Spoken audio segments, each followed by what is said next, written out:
UI UX Python నేర్చుకోండి లక్షలు సంపాదించండి. Join quality thought. అనుకోవాలి. దాని లోపలికి వెళ్ళే ముందు మిర్చి నుంచి ఒక్క చిన్న డైలాగ్. కన్ను రెప్పలు వాల్చకుండా చూడన్నా, దేవాగాడి కొడుకు తగ నరుకుతున్నా. వాయిస్ అసలు దేవుడిచ్చిన వరయం. అవును. అండ్ సారీ సార్, అంటే మిర్చిలోకి వెళ్దాము. మీరు డైలాగ్ చెప్పారు కాబట్టి ఒక కంటిన్యూటీ క్వశ్చన్ అడిగి మిర్చి గురించి వెళ్దాం. మామూలుగా తెలుగు 2 రాష్ట్రాల్లో ఒక వాయిస్ అంటే సీనియర్ ఎన్టీఆర్ గారు, ఆయన దేవుళ్ళ భావిస్తాం. ఆయన తరువాత మోహన్ బాబు గారు. ఆయన వాయిస్కి ఇక్కడ కొన్ని కోట్ల మంది ఫ్యాన్. అవును. బట్ ఆయన మీ వాయిస్కి ఫ్యాన్ అంటారు. అవును చెప్పారు నాకు. అంటే ఏ సందర్భంలో అలా చెప్పారు, ఏం జరిగింది కాస్త వివరంగా చెప్తారు. నేను విష్ణుతో ఒక సినిమా షూటింగ్లో ఉండేటప్పుడు వాళ్ళ ఇంటి దగ్గరే షూట్ చేశాను సార్. సో విష్ణు చెప్పారు, నాన్నగారు మిమ్మల్ని కలవాడు అని చెప్తున్నారు, ప్యాకప్ అయిన తర్వాత ఇంటికి వస్తారు. వాళ్ళ గేట్ బయటే షూట్ చేస్తున్నారు సార్. సో వెళ్తే ఆయన కూర్చున్నారు అక్కడ. అండ్ చాలా చాలా అంత సింపుల్గా మాట్లాడారు నాతో. యాక్చువల్లీ కూర్చో సంపత్, నాకు చాలా నచ్చుతుంది, నేను నీ గురించి చదివాను, నీ గురించి విన్నాను, అండ్ నువ్వు వచ్చి మీన్స్ ఏది ఉంటే అది స్ట్రైట్ మాట్లాడేస్తావంట.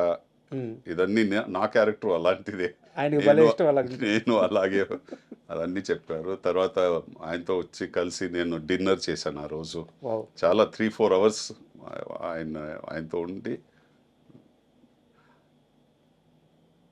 ఒక మంచి ఎక్స్పీరియన్స్ అది. అప్పుడు చెప్పారా మీ వాయిస్ గురించి? వాయిస్ గురించి చెప్పారు, చాలా బాగుంది వాయిస్. ఇన్ఫాక్ట్ నేను మిర్చి వచ్చి చూసేటప్పుడు ఫస్ట్ అడిగాను, నేను ఎవర్రా ఇతను, డబ్బింగ్ చేశారా, ఎవరైనా కొత్త డబ్బింగ్ ఆర్టిస్ట్ వచ్చాడా, ఎవరు ఇదని అడిగా. తర్వాత తెలిసింది నువ్వే, నీ వాయిస్ ఏదని చెప్పి చాలా హ్యాపీ పడి అదే చెప్పారు, క్లాస్ సినిమాలు చేయి, ఎక్కడ తగ్గకో, అలాగే ఉండో, నువ్వు ఎలా ఉన్నావో అలాగే ఉండో, అండ్ హెల్త్ అని బాగా చూసుకో అన్నీ చెప్పారు. అండ్ భోజనం వచ్చి యాక్చువల్లీ డిన్నర్ చేసి వెళ్ళాలి నువ్వు, నేను చెప్పేసాను ఆల్రెడీ కలిసి చేస్తున్నావు అని చెప్పేసా, నువ్వు ఎక్స్క్యూజ్ ఇవ్వకు అని చెప్పి కూర్చొని అదే చెప్పాను కదా, నేను ఈజీలీ 4 అవర్స్ 5 అవర్స్ స్పెండ్ చేస్తున్నాను ఎంతో. అదే సార్, అంటే లాస్ట్ ఒక ఇంటర్వ్యూలో మీరు ప్రస్తావించారు కానీ సందర్భం గురించి చెప్పలేదు, అది కనుక్కుందామని అడిగాను.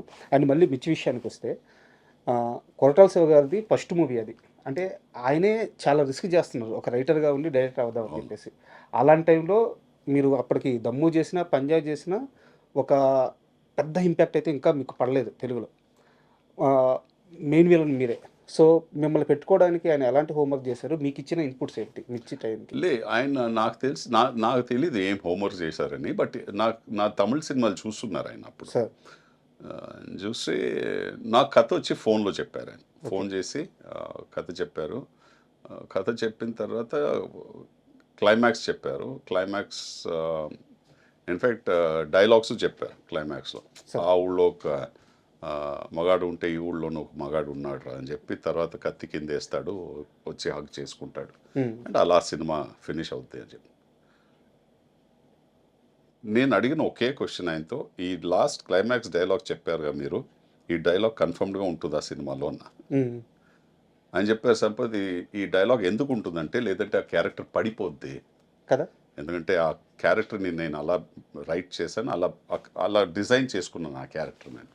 నేను చెప్పాను, ఈ డైలాగ్ మీరు పెడుతున్నారంటే నేను కన్ఫర్మ్డ్గా ఈ సినిమా చేస్తానన్న. నాకు తెలుసు అది యాజ్ అన్ క్రియేటివ్ పర్సన్ మీకు తెలుస్తుందిగా ఎక్కడ ఇంపాక్ట్ ఉంటుందని. అండ్ ఆయన వచ్చి 100% ఆ డైలాగ్ని పెట్టారు.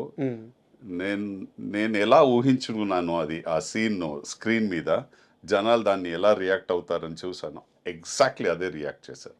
మీన్స్ ఆ డైలాగ్ ఆ క్యారెక్టర్ చెప్పిన తర్వాత, కత్తి కింద వేసిన తర్వాత థియేటర్లో ఒకే క్లాప్స్. సో ఆ ఇంపాక్ట్ నేను కొరటాల శివ షూట్ చేసే ముందే చెప్పాను, ఈ సీక్వెన్స్ మీరు చూడండి, ఈ విలన్కి క్లాప్ వచ్చే వస్తుంది 100% అని. అండ్ అలాగే అయింది అది. అండ్ ఆ మూవీ షూటింగ్, ఆ జర్నీ మొత్తంలో ప్రభాస్ గారితో మీ రిలేషన్ ఎలా ఉండేది? Very good. ఆయన వచ్చి ఇంటి నుంచి అన్నీ వంట చేసుకొని అన్నీ తెప్పేస్తారు ఆయన. ఫిష్ నుంచి ఇది అది మటన్ చికెన్ అదన్నీ తెప్పేస్తారు. సో ఎలా అంటే నేను యాజ్ ఇట్ ఈస్ అప్పుడు చాలా హెఫ్టీగా ఉండేవాడు. నేను 98 kgs ఉన్నాను నేను అప్పుడే వర్కౌట్ చేసి. నేను ప్రభాస్ చెప్పేది, ప్రభాస్ నేను ఇంత తింటే ఇంకా వెయిట్ వేసేసుకుంటాను, నాతో ప్లీజ్ ఇవ్వకండి అని చెప్తే, లేలే సంపత్ మనం డెఫినెట్గా తినాలి అని. చాలా చాలా ఫ్రెండ్లీ అండ్ అంత పెద్ద స్టార్ అయినా అదన్నీ ఏం లేదు, హాయిగా ఉంటారు, సింపుల్గా ఉంటారు.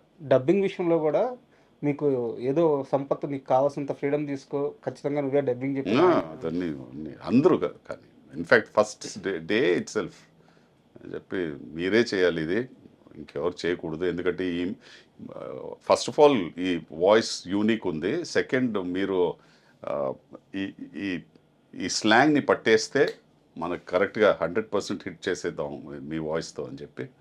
నేను అఫ్కోర్స్ నాకు తెలిసి నేను 3 రోజులు తీసుకున్నాను డబ్బింగ్కి దాన్ని ఆ సినిమా. ఓకే. అవును, ఎందుకంటే కొత్తగా వచ్చాను, మన తెలుగు ఆ స్లాంగ్ని పట్టాలి, ఆ డిక్షన్ లోపల వెళ్ళాలి. బట్ అందరూ నాకు చాలా సపోర్ట్ చేశారు. సో కొరటాల శివ కానీ, ప్రొడ్యూసర్స్ కానీ, వంశీ, ప్రమోద్, అఫ్కోర్స్ 100% ప్రభాస్. ఆయన చెప్పేశారు ఇంకెవరు కాదు సంపత్తి డబ్ చేయాలి ఈ సినిమా అని చెప్పేశారు. అండ్ అంటే నాకు తెలిసింది సార్, ఇది నాది తప్పు అయితే నా వర్డ్స్ బ్యాక్ తీసుకుంటాను, మీరు కన్ఫర్మ్ చేయండి. మిర్చి అంత పెద్ద సక్సెస్ తర్వాత మేకర్స్ అంటే ప్రొడ్యూసర్స్ కానీ డైరెక్టర్స్ కానీ మీకు వరుసగా ఆఫర్స్ ఇవ్వడానికి రెడీ. బట్ తెలుగులో కొంతమంది హీరోలు సంపత్ని పక్కన విలన్గా పెట్టుకుంటే మేము మ్యాచ్ చేయలేము అని చెప్పేసి కొన్ని ప్రాజెక్ట్స్ మిస్ అయినాయి. అవునా? నాకు తెలియదు, దాకా రాలేదు అది. ఏంటి రాలేదు. నేను అందరూ తర్వాత చేశాను కదా, మహేష్ బాబుతో చేశా, అవునవును, అందరితో చేశా. చాలా వరకు ఏంటంటే మేకర్స్ రెడీ అంట, బట్ ఏంటంటే అక్కడ ఉండే హీరోలతో సమస్య అంట. నాకు తెలియదు అలా, నేను వినలే అలా, ఎక్కడ వినలేదు.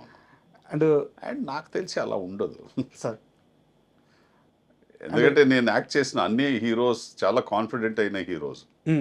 సో నాకు ఒక్కసారి నేను చెప్పేది యాక్ట్ చేయని హీరోల గురించి తెలియదు నాకు. మళ్ళీ తెలీదే, నాతో యాక్ట్ చేయలేదంటే నాకు ఎలా తెలుస్తుంది సార్.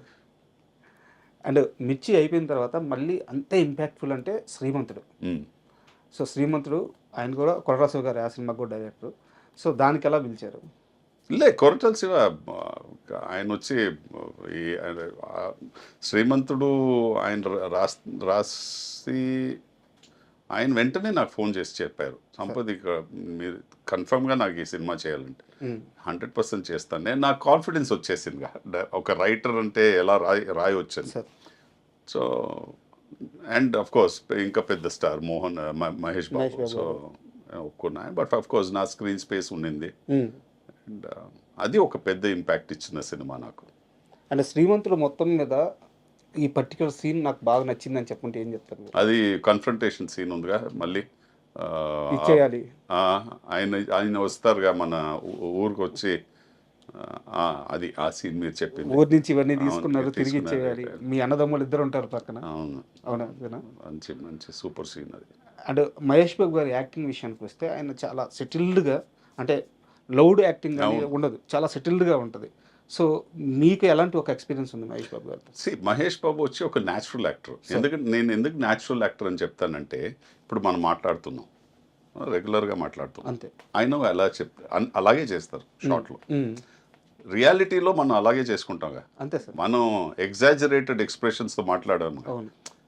అవునా మీరు ఇంటర్వ్యూ చేస్తున్నారా, ఇలా చేయముగా, అవునా ఇంటర్వ్యూ చేస్తున్నారా అట. మహేష్ బాబు అలాగే ఉంటుంది, ఇట్స్ యాజ్ నార్మల్ యాజ్ ఒక 2 మంది మాట్లాడుకుంటే ఎలా ఉంటుందో అలా ఉంటుంది. సో అది ఒక ఇంపాక్ట్ ఇంకా పెద్దగా ఉంటుంది అది స్క్రీన్ మీద కదా. ఒక ఆర్టిస్ట్ అఫ్ కోర్స్ అతనిది ఆరా, అతనిది లుక్స్, ఆయన ఉన్న ఒక పర్సనాలిటీ అన్నీ ఇంకా యాడ్ అవుద్ది. అవును. అండ్ మూవీస్ విషయానికి కాస్త పక్కన పెడితే ఒక డైరెక్టర్తో సినిమా తీయకపోయినా పర్లేదు కానీ ఆయనతో కూర్చొని మాట్లాడితే చాలు అని చెప్పి ఆయన వెనక చాలా రోజులు పడ్డారంట. అంటే ఆయన సినిమా సెట్లో ఉండాలి, ఆయనతో మాట్లాడాలి. త్రివిక్రమ్ ఎందుకు సార్ అలా? నాకు